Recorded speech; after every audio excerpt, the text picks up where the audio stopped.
Miss হবে না আপনার পছন্দের টিভি শো। দেখুন জি5 অ্যাপে একদম ফ্রি।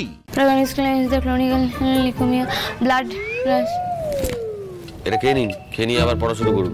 হ্যাঁ, পড়তে পড়তে মরে যাবো মনে হচ্ছে। হ্যাঁ, তারপর আবার জীবন ধরে উঠবেন, আবার পড়া শুরু করবেন। তুমি কি মনে করছো তুমি চালাকি করে যাবে আর তোমার চালাকি কেউ ধরতে পারবে না, তাই না? হে ভগবান, একদম সেই ছোটবেলায় খেলনাবাটি নেওয়ার মতো তুমি করছো। বলছি ও জামাইবাবু, আপনি তো এত বুদ্ধি ধরেন, আপনার মাথায় এত পাকা বুদ্ধি। আপনি আপনার বউকে একটু বোঝান না যে বুদ্ধি আর চালাকির মধ্যে একটা পার্থক্য আছে। ও যেই যুক্তি দিয়ে কথা বললাম অমনি না।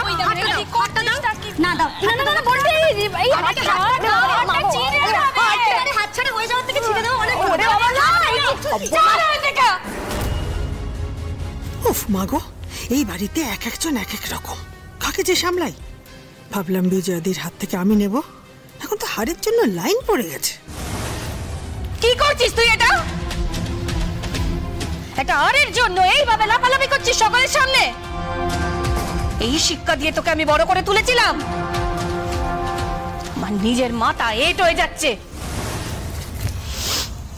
আমি পরিষ্কার করে বলে দিচ্ছি, যুক্তি দিয়ে বুদ্ধি দিয়ে আমার যাকে ঠিকঠাক মনে হবে আমি তাকে এই আরকানা দেব। বলে এই আনন্দি মা, এই আনন্দি না মা, তুই হাতটা আমাকে দাও মা, আমাকে তুই এইদিকে আয় দেখি মা, এইদিকে আয়, ধর এই আরকানা তুই। আর আমি সকলকে বলে দিচ্ছি, আমি কিন্তু এই আরকানা আনন্দীকে দিয়ে দিলাম না, ওকে শুধু রাখতে দিয়েছি।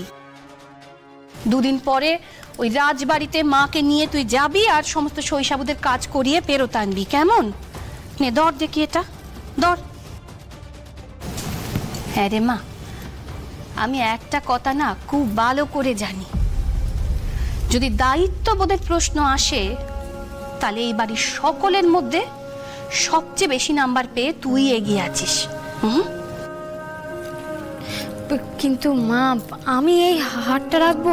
রাখ মা। বাহ বাহ দিদি, দায়িত্ববোধ, এসব গয়না, দামি দামি গয়না রাখার দায়িত্ববোধ কি শুধুমাত্র তোমার বৌমার আছে? আমাদের কারণ নেই? না নেই, এই মেয়ে জানে মূল্যবান জিনিসের মর্যাদা দিতে। এই যে আমি কত পুরনো, কিন্তু দেখো ওর কাছে কত দামি। ওই মেয়ে পারবে এই হার সামলাতে। আবেগ দিয়ে সমস্ত বড় বড় সিদ্ধান্ত নেওয়া যায় না মা। বিজয়া, হারটা তুমি আমাকে দাও, আমি লকারে রাখবো। ও মা, এই তো দুদিন পরে আবার ওই শৈশবুত করানোর জন্য হারটা তুলে আনতে হবে। দুদিনের জন্য লকারে রেখে কি হবে বলো? তার চেয়ে আনন্দের কাছে এটা থাক, কেমন? ব্যাস, খেলাধুলো করে এই প্রহসন করার কোনো দরকার ছিল না, নিজের পছন্দ মতন লোককেই দিলেই হয়ে যেত। এটা আমার আগের থেকেই বোঝা উচিত ছিল। বড় খোকা, রে তুই আবার ফুল ভরছিস? এই হারটা ও রাখতে দিয়েছে, দিয়ে দেয়নি। কমল চল আয়। অনি, ওই হারটা আমার চাই, আর না হলে কি হবে সেটা তুমি সব থেকে ভালো করে জানো। জানি নন্দিনী, কিন্তু অয়ন্তিকার মতো তো টানাটানি করতে পারি না হাতটা ধরে। আমাদের অপেক্ষা করা ছাড়া কোনো উপায় নেই। কি আনন্দী ঘোষ, এত খেলাধুলা, এত কম্পিটিশন, এত সম্পর্কের স্ট্যাটাস আপডেট নিয়ে কি লাভ হলো? যেখানে যা ছিল সেখানেই থাকবে। ডক্টর লাহিড়ী চলে গেল, নন্দিনী ম্যাডামের হাত ধরে, আর মা এখানেই দাঁড়িয়ে থাকবে। আজকে তো শুধু জল মাপার কাজ হলো স্যার।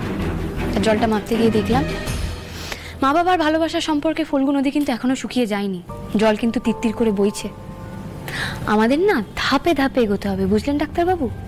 আর দেখবেন এই নদীতে বান তো আমি ডাকবই। বাবা, কি আশা আপনার! আশা তো বটেই, আর সে আশা তো আজকে আমার আপনাকে দেখে আরো বেড়ে গেল।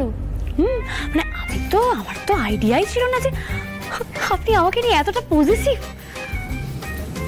ওটাই না মানে অবশ্যই হ্যাঁ, এই তো আমি দেখলাম তো, মানে আপনি ভাবুন না আজকে যেটা হলো, এই যে ধরুন আমাদের বিয়ের পরপর যদি এরকম একটা গেম হতো যে বউকে বরের হাত ধরে চিনতে হবে, আর আমি যদি না পারতাম, আপনি কি আমার উপর এতটা রাগ করতেন?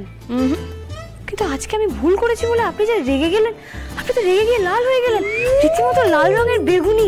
আমি লাল বেগুনি কোনোদিন দেখিনি। এই একেবারেই আমি এসব মোটেই হয়নি। হয়েছেন বলছে হয়নি, চুপ করুন। আর আপনার রাগ করা মানে হচ্ছে আমাদের সম্পর্ক ধাপে ধাপে এগোচ্ছে, আর ঠিক এইভাবেই মা বাবার সম্পর্কটাকে আমাদের ধাপে ধাপে ঠিক করতে হবে, বুঝলেন? আর দেখবেন এমন একদিন আসবে যেদিন বাবা নিজের হাতে এই হার মায়ের গলায় পরিয়ে দেবে। বেশ, আপনার অ্যাজাম্পশন যদি ঠিক হয় তাহলে তো খুবই ভালোই। কিন্তু আপনি এই যে আজকে আয়োজনটা করেছেন, এটার পুরো ক্রেডিটটাই আপনার, সেজন্য আপনার একটা গিফট প্রাপ্য। কি গিফট? আমার চাই না। না না না, আমি সে কথা কখন বললাম? মানে গিফট প্রাপ্য মানে আপনি আমাকে গিফট দেবেন? মানে ও মা, সে তো কোন মেয়ের গিফট না পেতে ভালো লাগে বলুন? কি দেবেন স্যার? উপরে ঘরে আসুন বলছি। কি বলে রে, গিফট দেবে বলছে? হে আনন্দি, আজ তো মনে হচ্ছে বিড়ালের ভাগ্যে শিখেছিল রে। বেরসিক ডাক্তারটা মনে হয় ভালো কিছু দেবে। যা যা আসছে, এসে গেছি স্যার। আগে দাঁড়ান, হাতটা খালি করি। হ্যাঁ, হাতটাকে যত করে রাখি। আপনি যদি বড় ভারী কিছু দেন তাহলে তো আমাকে দু হাতে করে ধরতে হবে, তাই না? দেখি, হাতটাকে আগে যত্ন করে রেখে দিই। এই তো আমার পিঙ্কি বক্স।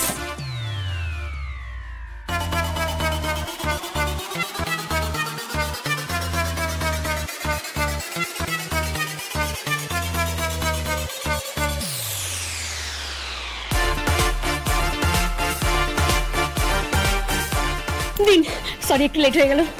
দেবো তো। জীবনের সব থেকে মহামূল্যবান জিনিসটি আপনার হাতে তুলে দেবো, জ্ঞান অর্জনের সামগ্রী, বুঝলেন তো? এই নিন, এই রইল আপনার বইপত্র। আপনি সারাদিন অনেক ফাঁকিবাজি মেরেছেন, এবার দয়া করে পড়তে বসুন। এই নিন, এখানেও দুখানা বই রয়েছে, মোট 4টে বই। এটা আপনার সিলেবাসের বইপত্র, খুব ভারী না, আমি ধরে আছি। আপনি পড়তে বসুন। আপনি কঠিন বলা ভুল। আপনি মরুভূমির মতন শুষ্ক, তার থেকেও বেশি শুষ্ক। আপনি গিফটের নামে আমাকে বই? হ্যাঁ, বই। মানে আপনার যদি এটা ভালো নাও লাগে তাও ভালো লাগাতে হবে। পড়তে বসুন। প্লিজ। স্কেল লাগাচ্ছেন কেন? আমি বসে আছি পড়তে। হ্যাঁ, প্লিজ বসুন। শুরু করুন।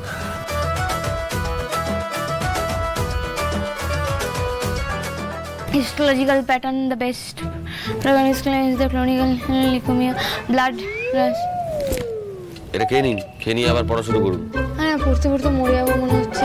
হ্যাঁ, তারপর আবার জীবন্ত হয়ে উঠবেন, আবার পড়া শুরু করবেন। নিন, শুরু করুন। আগে জলটা খান।